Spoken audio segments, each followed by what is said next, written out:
गुजरात एक ऐसा राज्य है जो अपने संस्कृति, व्यापारियों और व्यापार उत्साही लोगों के लिए जाना जाता है। गुजरात 1,96,024 स्क्वायर किलोमीटर के साथ पश्चिमी भारत के सबसे विकसित राज्यों में से एक है। 1600 किलोमीटर की समुद्री तट और 6 करोड़ से अधिक आबादी। गुजरात देश के कुल क्षेत्रफल का छठा सबसे बड़ा भारतीय राज्य है और जनसंख्या के लिहाज से 9वां सबसे बड़ा राज्य है। घरेलू उत्पाद में गुजरात की अर्थव्यवस्था 14.96 लाख करोड़ यानी कि 210 अरब अमेरिकी डॉलर के साथ भारत की तीसरी सबसे बड़ी राज्य अर्थव्यवस्था है।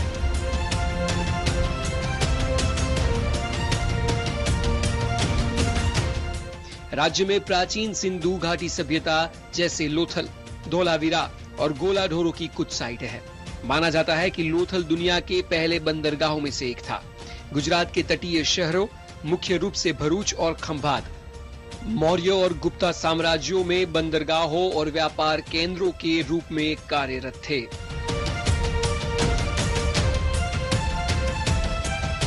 अपनी स्थापना से लेकर अब तक गुजरात में अलग अलग क्षेत्रों में जबरदस्त विकास देखा गया है। कुछ विशिष्ट क्षेत्र है जिनमें गुजरात निसंदेह बहुत आगे निकल चुका है। उदाहरण के लिए औद्योगिक विकास।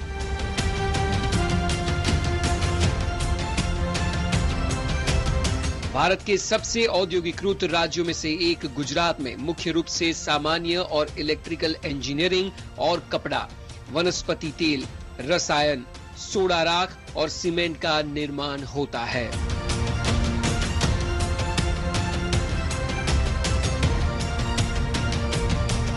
नए उद्योगों में फर्टिलाइजर्स और पेट्रोकेमिकल्स का उत्पादन शामिल है। राज्य द्वारा उत्पादित प्रमुख संसाधनों में कपास, मूंगफली, गन्ना और पेट्रोल शामिल है।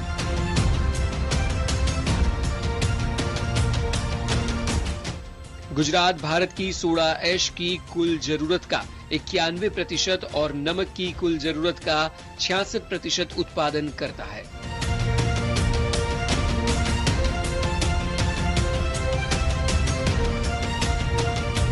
केमिकल इंडस्ट्रीज में भी गुजरात का डंका बजता है और देश की कुल जरूरत का 35% रसायन उत्पादन गुजरात में होता है। यह भारत के सबसे समृद्ध राज्यों में से एक है, जिसमें प्रति व्यक्ति जीडीपी भारत के औसत से भी काफी अधिक है। कलोल, खंभात और अंकलेश्वर आज अपने तेल और प्राकृतिक गैस उत्पादनों के लिए जाने जाते हैं।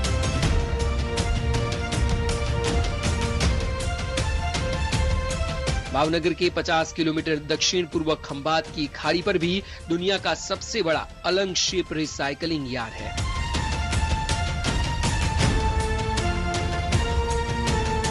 जलालपुर गुजरात का एक बड़ा शहर है, जहां कई छोटी और बड़ी कपड़ा औद्योगिक इकाइयां स्थापित की गई है।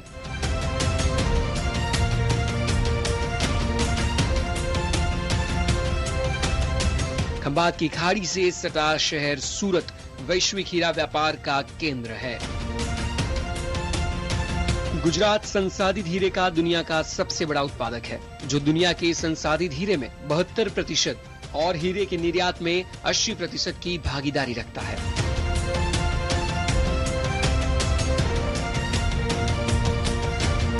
दुनिया में हर 10 हीरों में से 8 हीरे सूरत में पॉलिश किए होते हैं। भारत के डेनिम उत्पादन में 65 से 70% योगदान के साथ गुजरात देश में डेनिम का सबसे बड़ा निर्माता और दुनिया का तीसरा सबसे बड़ा निर्माता है।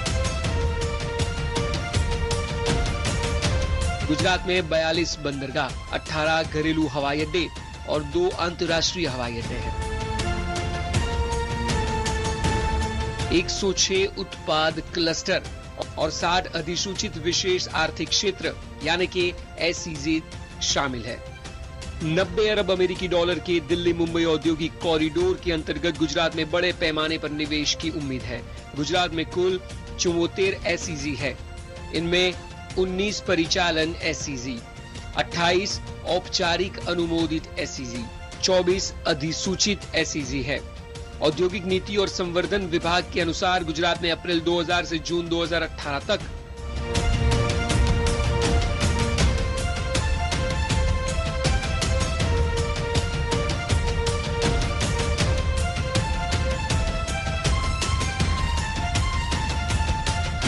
औद्योगिक नीति और संवर्धन विभाग के अनुसार गुजरात में अप्रैल 2000 से जून 2018 तक विदेशी प्रत्यक्ष निवेश यानी कि FDI 19.16 अरब अमेरिकी डॉलर तक पहुंच गया। देश के कुल FDI में गुजरात का हिस्सा 5% है।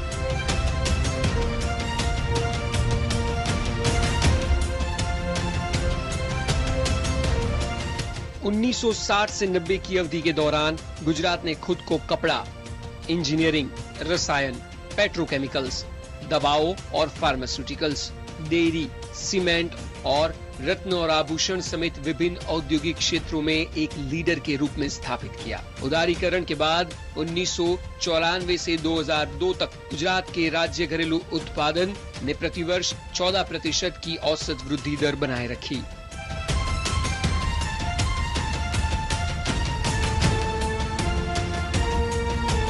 अहमदाबाद, अंकलेश्वर और वापी राज्य में रासायनिक उद्योग के केंद्र है, जिनमें निजी और साथ ही राज्य के स्वामित्व वाले रंग, विशेष रसायन, कृषि रसायन, कीटनाशकों, रंग द्रव्य आदि की विनिर्माण इकाइयां है। राजकोट शहर इंजीनियरिंग उत्पादन का हब है।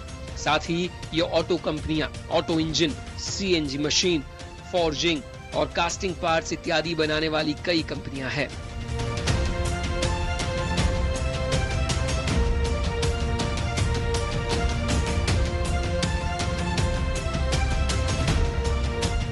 उन्नीस 1996 और 2000 से 2001 की अवधि के दौरान गुजरात ने बिजली उत्पादन क्षमता में 35% तक की वृद्धि हासिल की।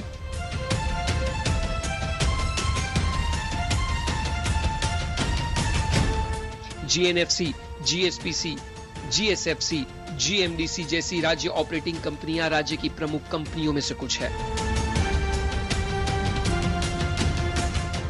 उत्पादकों ने इस अतिरिक्त उत्पादन में महत्वपूर्ण योगदान दिया है। वास्तव में गुजरात भारत के कुछ उन प्रथम राज्यों में से एक है जो निजी क्षेत्र के निवेश को प्रोत्साहित करता है। गुजरात में निजी क्षेत्र का निवेश पहले से भी संचालन में है।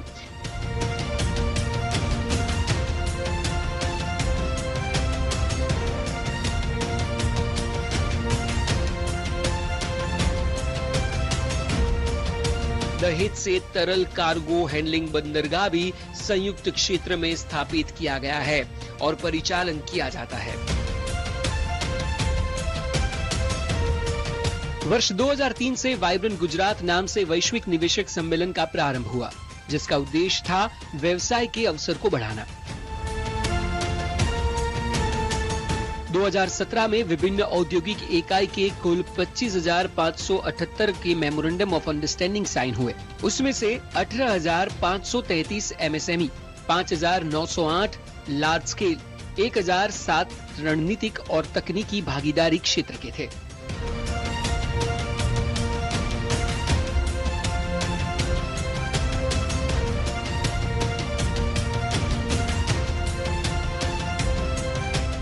दो 2019 में गुजरात सरकार वाइब्रेंट गुजरात सम्मेलन का 9वां संस्करण आयोजित कर रही है। वाइब्रेंट गुजरात भारत का सबसे बड़ा निवेशक सम्मेलन है। यूएस के पूर्व सचिव जॉन केरी, विश्व बैंक के प्रमुख जिम योंग किन जैसे कई महानुभाव वाइब्रेंट गुजरात सम्मेलन में शिरकत कर चुके हैं।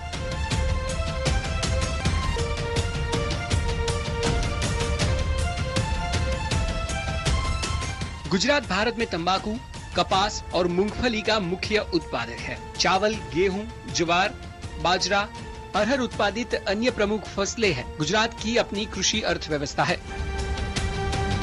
गुजरात में कुल फसल क्षेत्र की कुल भूमि का 50% से अधिक है। गुजरात की ग्रामीण अर्थव्यवस्था में पशुपालन और डेयरी ने महत्वपूर्ण भूमिका निभाई है।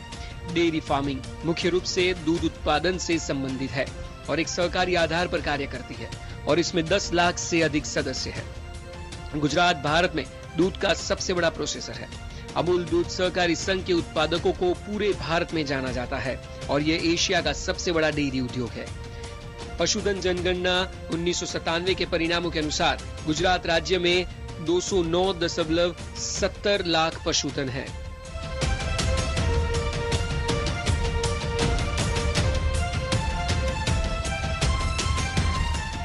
प्रमुख पशुधन उत्पादनों के सर्वेक्षण के अनुमानों के अनुसार वर्ष 2002-03 के दौरान गुजरात ने 6.09 मिलियन टन दूध, 385 मिलियन अंडे और 2.71 मिलियन किलोग्राम ऊन का उत्पादन किया। गुजरात वस्त्र, तेल और साबुन जैसे उद्योगों में भी योगदान देता है। और बात ऑटोमोबाइल की करें तो टाटा मोटर्स की साणंद में नैनो प्लांट स्थापित करने के बाद गुजरात एक कार उत्पादन केंद्र के रूप में उभरा है। Suzuki motor, Ford India, Honda और हीरो मोटोकॉर्प जैसी प्रमुख बहुराष्ट्रीय ऑटोमोबाइल कंपनियां गुजरात में संचालन में है। गुजरात अपकमिंग हाइब्रिड और इलेक्ट्रिक वाहन निर्माण सुविधाओं में भी अग्रणी है। डेंसो और तोशिबा की साथ साझेदारी में सुजुकी 1700 करोड़ रुपए की लागत से लिथियम आयन बैटरी मैन्युफैक्चरिंग सुविधा का निर्माण कर रही है। सुजुकी 2020 तक इलेक्ट्रिक कारों के साथ साथ इलेक्ट्रिक बाइक लॉन्च करने की योजना बना रही है। भारत स्थित JSW समूह ने गुजरात में विनिर्माण इलेक्ट्रिक वाहनों को बढ़ावा देने के लिए 4000 करोड़ रुपए का निवेश करने के लिए एक समझौते पर हस्ताक्षर किए हैं, जिसमें वाहन निर्माण, बैटरी का उत्पादन और वेयर हाउसिंग सोल्यूशन भी शामिल है। चीन की सबसे बड़ी ऑटोमोबाइल कंपनी और SAIC मोटर्स की एक सहायक कंपनी MG मोटर्स ने हालोल में जनरल मोटर्स के विनिर्माण सुविधा को खरीद लिया है। टाटा मोटर्स भी विद्युत कार उत्पादन शुरू करने की तैयारी कर रहा है। बात फार्मास्यूटिकल की करें तो गुजरात में दवा निर्माण में 33% भागीदारी और दवा निर्यात में 28% हिस्सेदारी के साथ गुजरात भारत में फार्मास्यूटिकल उद्योग में नंबर 1 है। राज्य में 117 USFDA प्रमाणित दवा निर्माण सुविधा है। अगर पर्यटन की बात करें तो भारत के पश्चिमी हिस्से में 1600 किलोमीटर समुद्री तट पर स्थित गुजरात भारत का छठा सबसे बड़ा राज्य है। ये 2010-11 में 19.8 मिलियन पर्यटकों के आगमन के साथ पर्यटन क्षेत्र में देश के लोकप्रिय राज्यों में से एक है। गुजरात में कच्छ के ग्रेट रण से सापुतारा की पहाड़ियों तक पर्यटकों को लुभाने वाली कई आकर्षण हैं। गुजरात एशियाई शेरों का दुनिया का एकमात्र घर है। गुजरात के तत्कालीन मुख्यमंत्री नरेंद्र मोदी जी की दृष्टिकोण राज्य के सभी स्थानों को बढ़ावा देना था और इसके लिए उन्होंने अमिताभ बच्चन को गुजरात के पर्यटन उद्योग का ब्रांड एम्बेसडर बनाया था।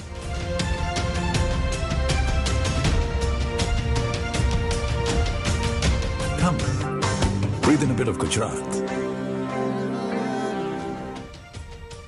अमिताभ बच्चन द्वारा चलाए गए खुशबू गुजरात की अभियान ने गुजरात में पर्यटन को 14% तक बढ़ाया और राष्ट्रीय विकास दर से 2 गुना कर दिया। हाल ही में सरदार वल्लभ भाई पटेल की प्रतिमा का अनावरण हुआ। स्टैच्यू ऑफ यूनिटी विश्व की सबसे बड़ी प्रतिमा है, जिसकी ऊंचाई 182 मीटर है। ये प्रतिमा सरदार सरोवर डैम के पास केवड़िया कॉलोनी में है। रोपेक्स और रोरो फेरी ने सौराष्ट्र के घोघा और सूरत के दहेज को दरियाई मार्ग से जोड़ दिया है। इस फेरी सर्विस की वजह से घोघा और दहेज का फासला 300 किलोमीटर कम हुआ है।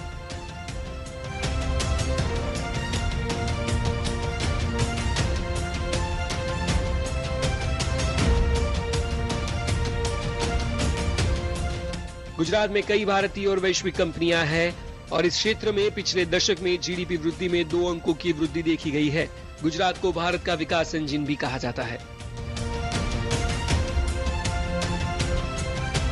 वाइब्रेंट गुजरात राज्य सरकार द्वारा आयोजित द्विवार्षिक निवेशक शिखर सम्मेलन है। इस कार्यक्रम का उद्देश्य व्यावसायिक अग्रणियों, निवेशकों, निगमों, वैचारिक अग्रणियों, नीति और अभिप्राय निर्माताओं को एक मंच पर लाना है। शिखर सम्मेलन को राज्य में व्यावसायिक अवसरों को समझने और तलाशने के लिए एक मंच के रूप में विज्ञापित किया जाता है। यह कई राज्यों के लिए आर्थिक सफलता का मॉडल बन गया है। प्राइस वाटरहाउस कूपर्स अध्ययन के अनुसार 2009 में जीडीपी के लिहाज से शीर्ष 10 भारतीय शहरों की सूची में अहमदाबाद 59 अरब अमेरिकी डॉलर के वार्षिक जीडीपी के साथ भारत में 7वें स्थान पर रहा।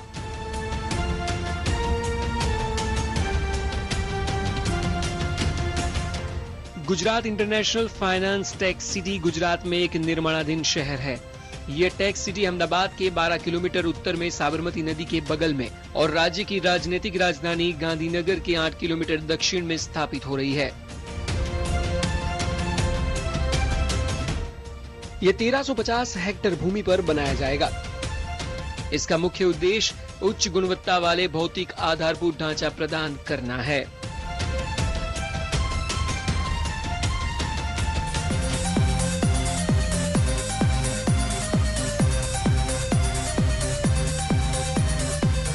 गुजरात की औद्योगिक विकास की 1970 के दशक में नींव रखी गई थी।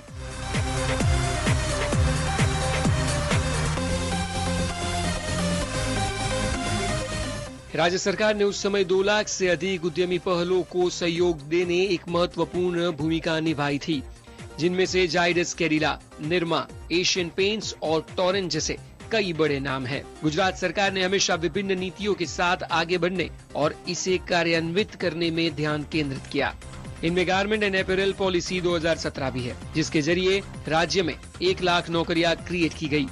सोलार पावर पॉलिसी 2015 के अंतर्गत ग्रीन और स्वच्छ ऊर्जा आधारित बिजली उत्पादन को बढ़ावा देने के लिए सौर ऊर्जा का उपयोग करने वाला राज्य बना गुजरात। आईटी नीति 2014-19 के तहत गुजरात में आईटी क्षेत्र में 2020 तक 15 बिलियन अमेरिकी डॉलर एकत्र करने का लक्ष्य है। इसके अलावा ई गवर्नेंस पॉलिसी भी लागू की गई है।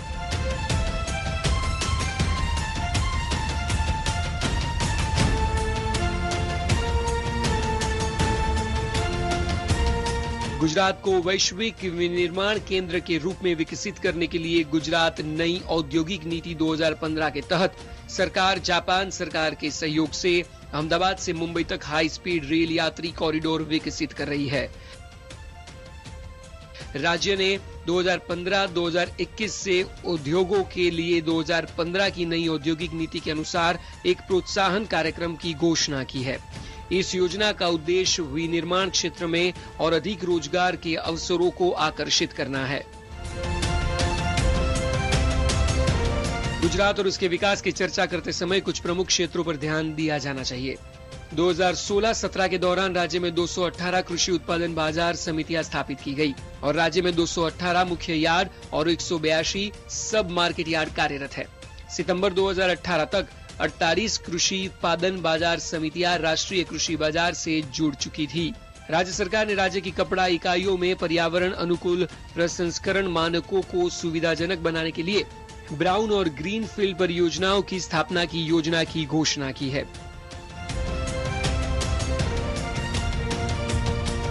गुजरात सरकार ने शिक्षा क्षेत्र के लिए शिक्षा बुनियादी ढांचे में सुधार के लिए योजनाबद्ध और गैर नियोजित व्यय के तहत 2018-19 में 4.25 अरब अमेरिकी डॉलर का निवेश करने की योजना की घोषणा की। बजट 2018-19 के अनुसार राज्य सरकार ने बंदरगाह और परिवहन विभाग के लिए 221 मिलियन अमेरिकी डॉलर का प्रावधान किया है। गुजरात सरकार ने मुंद्रा में विश्व स्तरीय बंदरगाह शहर के विकास के लिए कई कदम उठाए हैं।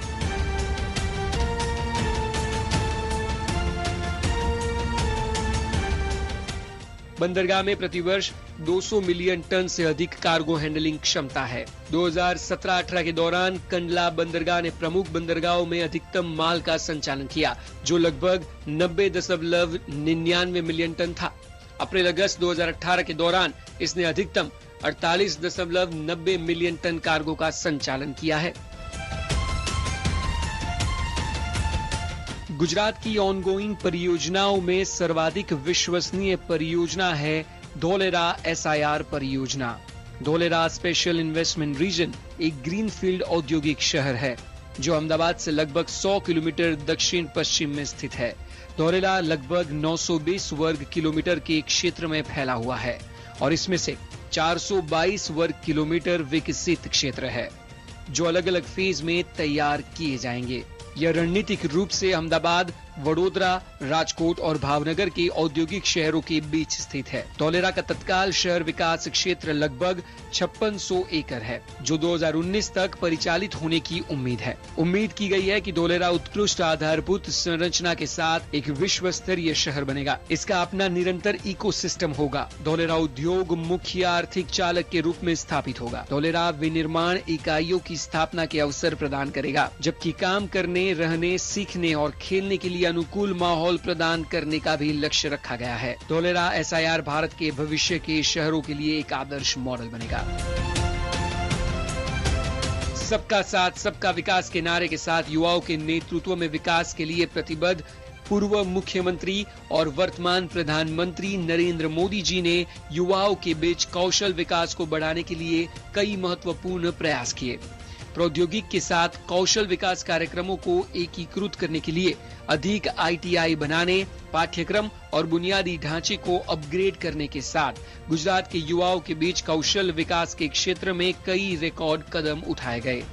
वास्तव में गुजरात के कौशल्य वर्धन केंद्रों को 2013 में लोक प्रशासन में उत्कृष्टता के लिए पुरस्कार से सम्मानित भी किया गया था।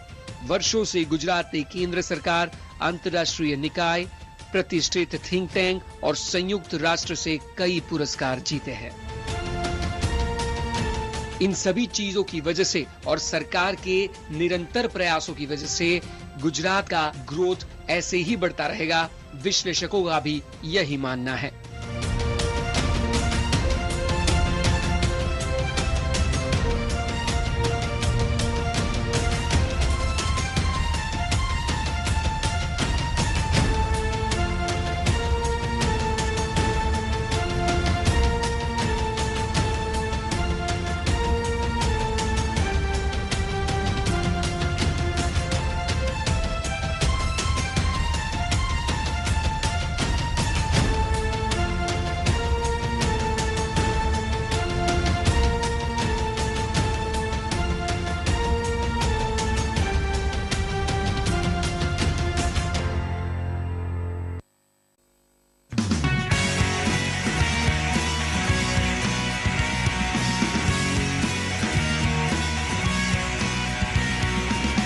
आधुनिक टेक्नोलॉजी, अत्याधुनिक सुविधाएं और एडवांस कम्युनिकेशन, ये सभी भविष्य के समय की मांगे हैं। एक तरह से कहा जा सकता है कि आने वाला समय प्रतिस्पर्धा से भरपूर और विकास से कदम मिलाकर चलने वाला होगा। समय के साथ चला जा सके और विदेशी इंफ्रास्ट्रक्चर की पंक्ति में खड़ा रहा जा सके, इस उद्देश्य से गुजरात में भारत की प्रथम स्मार्ट सिटी आकार ले रही है। और ये स्मार्ट सिटी यानी धोलेरा, और ये प्रोजेक्ट यानी Dholera special investment region.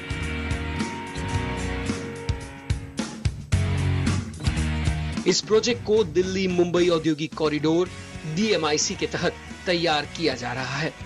Dholera का कुल एरिया 920 स्क्वायर किलोमीटर का है। धोलेरा को अलग अलग फेज में विकसित किया जाएगा और समग्र प्रोजेक्ट आगामी वर्ष 2037 तक पूर्ण हो जाएगा। लगभग 5600 एकड़ जगह तो वर्ष 2019 तक ही विकसित हो जाएगी।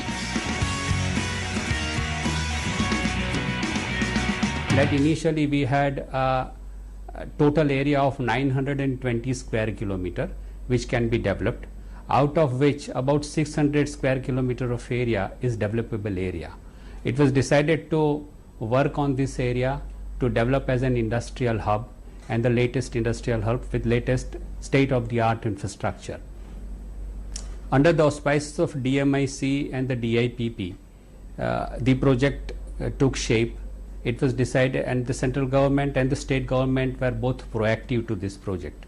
It was decided that 422 square kilometers of the area can be developed under the town planning scheme, and accordingly the town planning schemes were designed, and it was decided that in 3 phases the entire work will be carried out.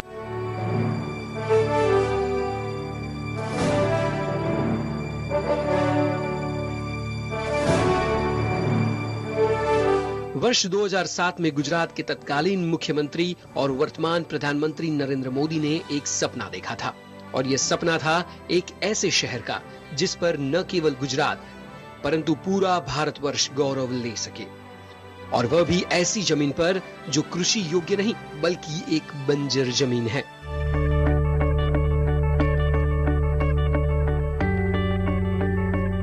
Narendra Modi ने इस भूमि पर smart city का सपना इसीलिए भी देखा ताकि इस बंजर भूमि सहित आसपास के तमाम क्षेत्र और लोगों का भी विकास हो सके। यह कार्य करना इतना आसान नहीं था। अनेक चुनौतियां थी नरेंद्र मोदी के इस ड्रीम प्रोजेक्ट के आगे। परंतु इन चुनौतियों के साथ इस कार्य के पीछे विशेषज्ञों को लगाया गया और एक्सपर्ट ने लंबा अध्ययन किया। इस दीर्घकालिक अध्ययन के बाद वर्ष 2011 में इस महत्वाकांक्षी प्रोजेक्ट का शुभारंभ किया गया। अब 8 वर्ष बाद धौलेरा सर का 5600 एकड़ का हिस्सा 2019 में विकसित होकर तैयार हो जाएगा।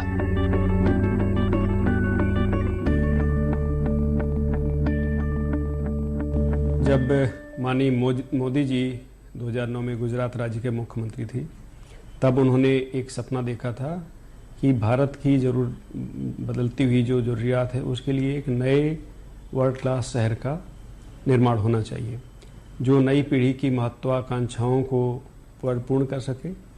इसके लिए उन्होंने उस टाइम पे जो सपना देखा, उसके लिए एक नया एक्ट पास किया गया जिसको हम SIR एक्ट 2009 कहते हैं।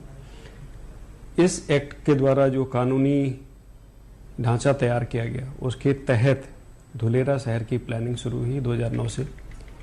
तरह तरह के इसमें स्टडीज़ करवाई गई, इसकी प्लानिंग करवाई गई और अब हम उसको अमली जामा पहनाने में सफल हो रहे हैं।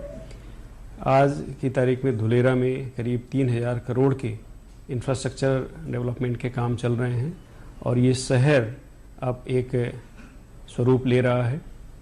धुलेरा शहर की जो परिकल्पना है उसको दुनिया के श्रेष्ठ शहरों के सामने बेंचमार्क किया गया है और इसमें विश्व के श्रेष्ठ शहरों में जो भी सुविधाएं उपलब्ध हैं उन सबको धुलेरा में उसके जो प्लानिंग स्टेज पे उसमें इनकॉर्पोरेट किया गया है।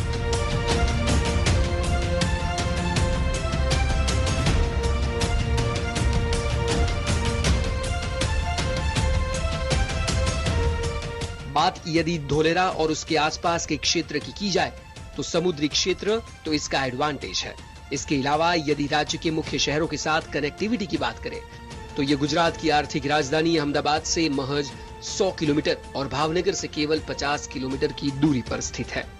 धौलेरा को विश्व स्तर पर श्रेष्ठतम बनाने का सपना है और धौलेरा को जोड़ने वाले शहरों जैसे कि अहमदाबाद और गांधीनगर के साथ 6 लेन एक्सप्रेसवे भी प्रोजेक्ट की एक बड़ी हाईलाइट है।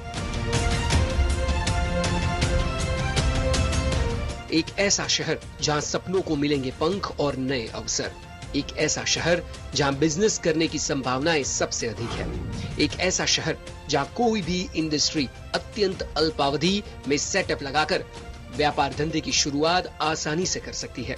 भारत की सबसे प्रथम greenfield smart industrial city Dholera में आपका स्वागत है। धौलेरा दुनिया का पहला प्लेटिनम रेटेड ग्रीनफील्ड शहर है। Dholera is one of the most ambitious project of Government of India and Government of Gujarat, in which we are trying to create a new greenfield city. It will be a role model for new cities in India. Dholera is going to be the most livable city in India, and for that we are creating world-class infrastructure.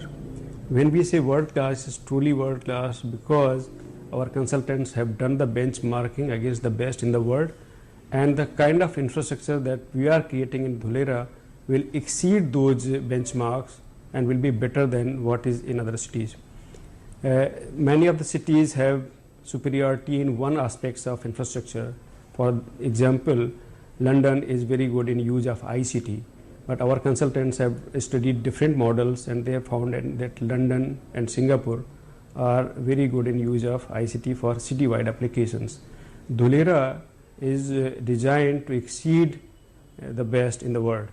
Similarly, in other aspects of city building, we are trying to either match the standards or exceed them. So that's our true claim to world-class infrastructure in Dholera. Dholera smart city का मुख्य focus aerospace, defence तथा heavy engineering और solar sector रहेगा। जहां तक Dholera smart city में industrial growth की बात है तो मुख्य 3 मिशन पे काम हो रहा है। मिशन नंबर 1, उत्पादन क्षेत्र में ग्लोबल हब बनना।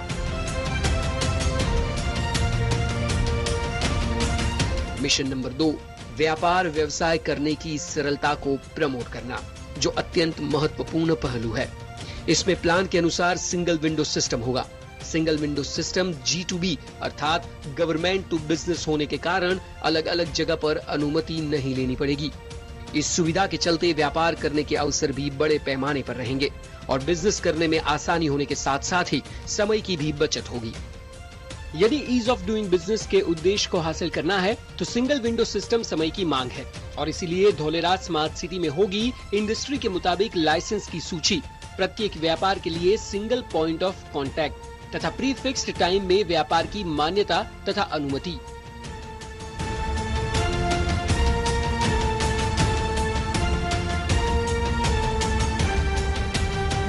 मिशन नंबर 3, स्किल्ड तथा नॉन स्किल्ड कामगारों के लिए निरंतर रोजगार के विपुल अवसर पैदा करते रहना।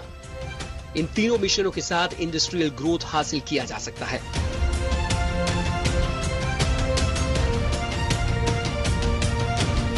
इतने बड़े पैमाने पर व्यापार धंधे होंगे तो स्वाभाविक है कि इसके साथ में रोजगार भी बड़े पैमाने पर पैदा होंगे। धोलेरा सर प्रोजेक्ट के दौरान सोशल इंफ्रास्ट्रक्चर क्रिएशन के जरिए वहां काम करने वाले कर्मचारी अपने परिजनों के साथ रह सकेंगे और सभी की सुख सुविधा का ध्यान रखने वाले ग्रीन ओपन स्पेस का निर्माण भी किया गया है।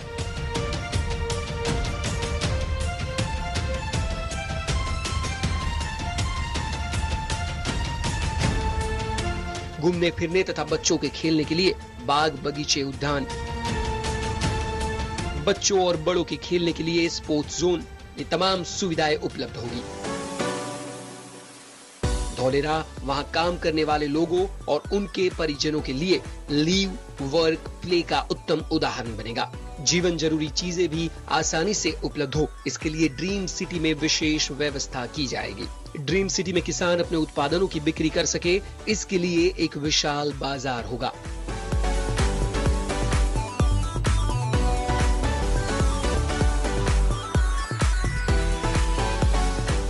Petrol pump, electric vehicle charging station, taxi तथा ऑटो रिक्शा स्टैंड्स, साथ ही साइकिल पार्किंग, सार्वजनिक शौचालय आदि तमाम सुविधाएं पर्याप्त रूप से उपलब्ध होगी। ज्ञान के साथ आनंद भी मिले, इस उद्देश्य से आंगनबाड़ी से लेकर स्कूल कॉलेजों के साथ साथ पब्लिक आर्ट तथा सिनेमा हॉल्स भी पर्याप्त पैमाने पर होंगे।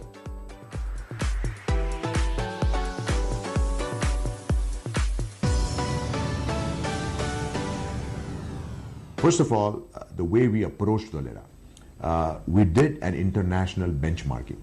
And why did we do international benchmarking? Everybody asked us, what does that mean? What does it give us?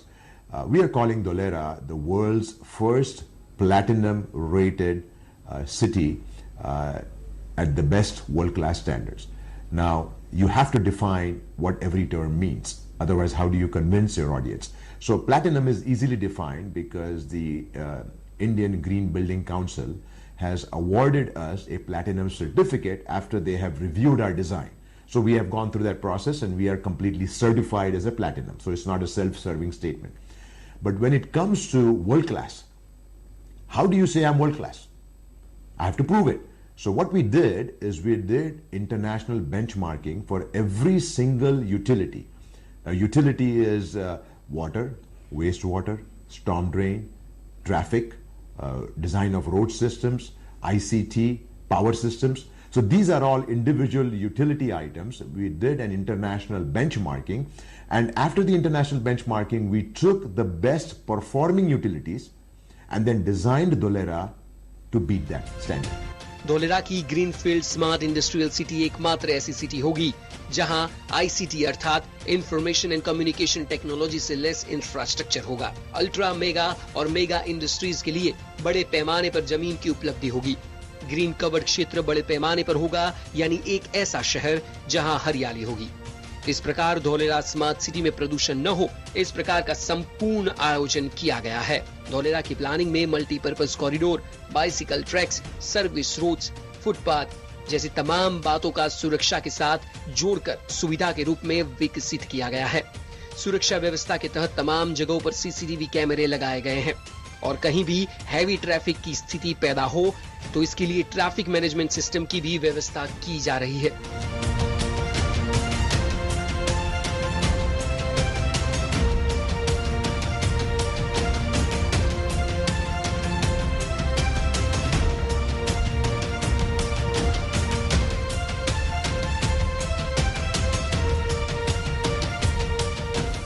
Dholera greenfield smart industrial city एकमात्र ऐसी स्मार्ट सिटी होगी जहां आईसीटी अर्थात इंफॉर्मेशन एंड कम्युनिकेशन टेक्नोलॉजी से लेस इंफ्रास्ट्रक्चर होगा।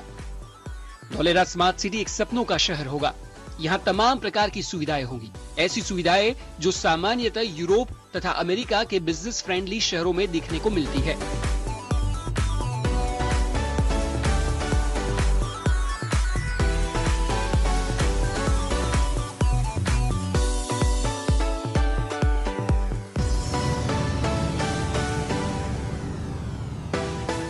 जब बात विदेश की हो रही है तो इंफ्रास्ट्रक्चर सबसे महत्वपूर्ण हो जाता है और धौलेरा स्मार्ट सिटी के अव्वल दर्जे के इंफ्रास्ट्रक्चर की बात की जाए तो हाल में धौलेरा की connectivity via national highway NH8A और स्टेट हाईवे यानी SH6 से है। इनमें NH8 अहमदाबाद बगोदरा राजमार्ग है, जबकि SH6 बगोदरा फेडरा पिपली से धौलेरा पहुंचता है। यहाँ NH8 का विकास करके उसे 6 लेन किया जा रहा है और SH6 को 4 लेन के रूप में विकसित किया जा रहा है। इन दोनों राजमार्गों के विकास के साथ धौलेरा की राज्य के मुख्य शहर अहमदाबाद और भावनगर के साथ कनेक्टिविटी बढ़ जाएगी और इसीलिए तमाम कंपनियों को दोनों शहरों के साथ व्यापार व्यवसाय करने में भी सुविधा रहेगी। यहाँ यह भी कहा जा सकता है कि बेटर कनेक्टिविटी से इंडस्ट्रियल ग्रोथ की संभावनाएं भी भरपूर बढ़ जाती है।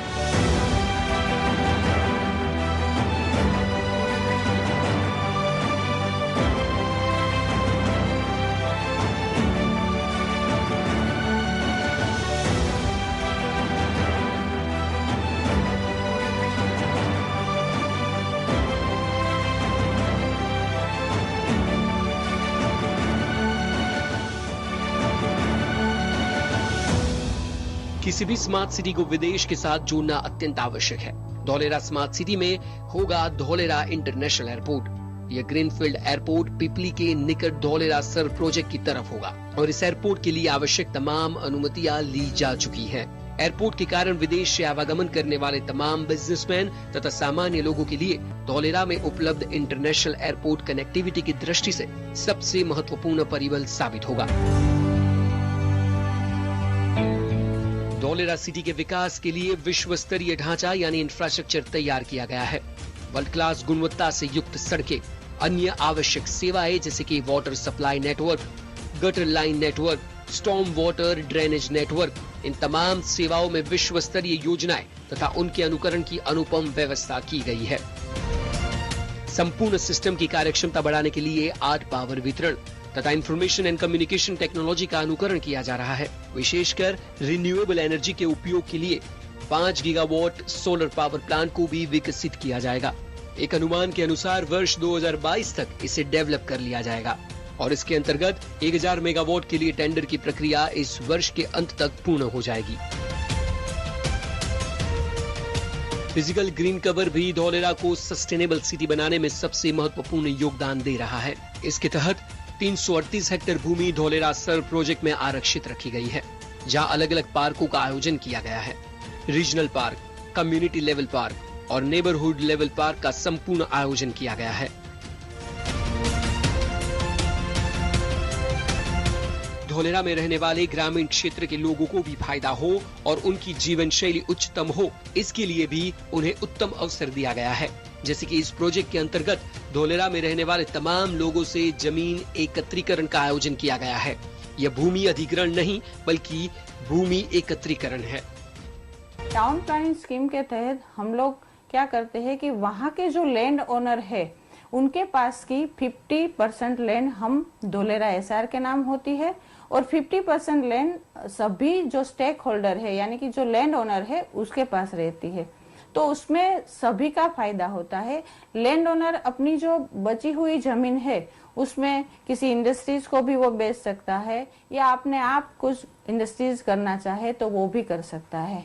और धौलेरा में जो भी इंडस्ट्रीज आती है उसमें वहाँ के जो विलेजर्स से उनको रोजगार प्राप्त होता है, उनकी जो जीवन शैली है उनमें भी बहुत सारा बदलाव आता है। तो इस प्रकार से हमारा जो डेवलपमेंट का जो फंडा है, हमारा जो डेवलपमेंट की जो व्याख्या है वो पूरे की पूरी यहाँ पे फुलफिल होती है, सेट होती है। क्योंकि डेवलपमेंट यानी कि एरिया का डेवलपमेंट, सिटी का डेवलपमेंट और राज्य का डेवलपमेंट एज वेल एज सभी वहाँ के लोगों का भी डेवलपमेंट होता है और ये सही मात्रा में धोलेरा में हो रहा है। इससे लोगों का भी विकास व्यापक रूप से हो सकता है। भूमि एकत्रीकरण यानी जिनकी मालिकी की जमीन है उस व्यक्ति की मालिकी प्रोजेक्ट एरिया में रहेगी। पीपी स्कीम के अंतर्गत उचित मुआवजा भी तमाम लोगों को मिलेगा। यह धोलेरा सर प्रोजेक्ट की सबसे बड़ी विशेषता है। इन सब के पीछे विचार यह है कि स्थानीय लोगों को स्टेक होल्डर बनाया जा सके और इस क्षेत्र के विकास के साथ इस क्षेत्र में रहने वाले तमाम लोगों का भी उतना ही विकास हो।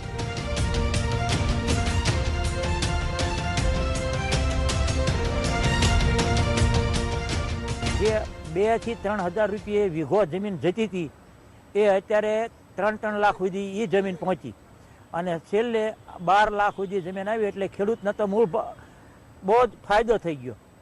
અને અત્યારે તમે ભાઠાપટ્ટી જે ગણવામાં આવે છે અમારો ભાઠા વિસ્તાર દરિયા કિનારો ત્યાં એ લોકોને મજૂરી કરવા માટે બહાર રખડવું પડતું હતું।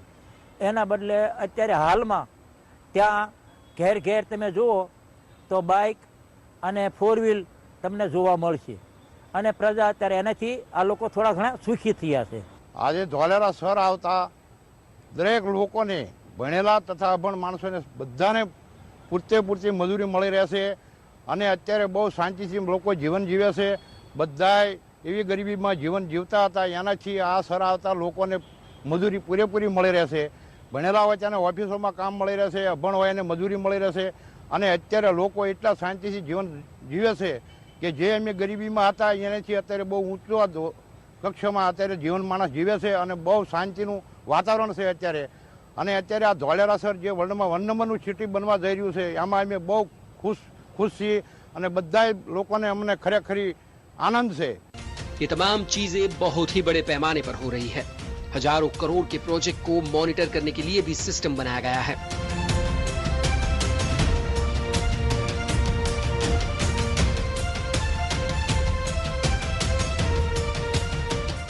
इंफ्रास्ट्रक्चर प्रोजेक्ट को engineering, procurement and construction base पर सम्मानित किया गया है और इस प्रकार के प्रोजेक्ट्स में स्वतंत्र इंजीनियरों को निर्माण प्रक्रिया पर ध्यान रखने के लिए नियुक्त किया गया है।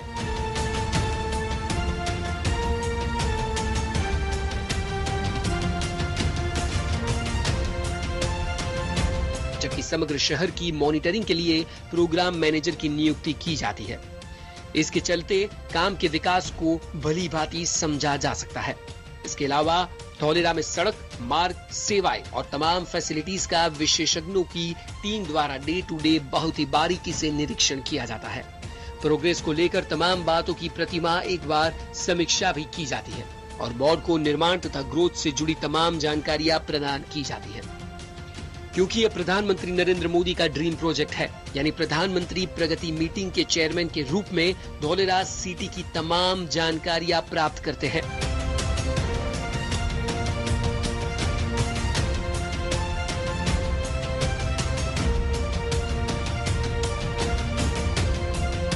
समग्र प्रोजेक्ट में टाइमलाइन में चूक न हो जाए, इसके लिए विशेषज्ञों से लेकर अधिकारियों और प्रधानमंत्री तक सभी की सीधी नजर है। एक तरह से इस प्रोजेक्ट को संपूर्ण एहतियात के साथ आगे बढ़ाया जा रहा है।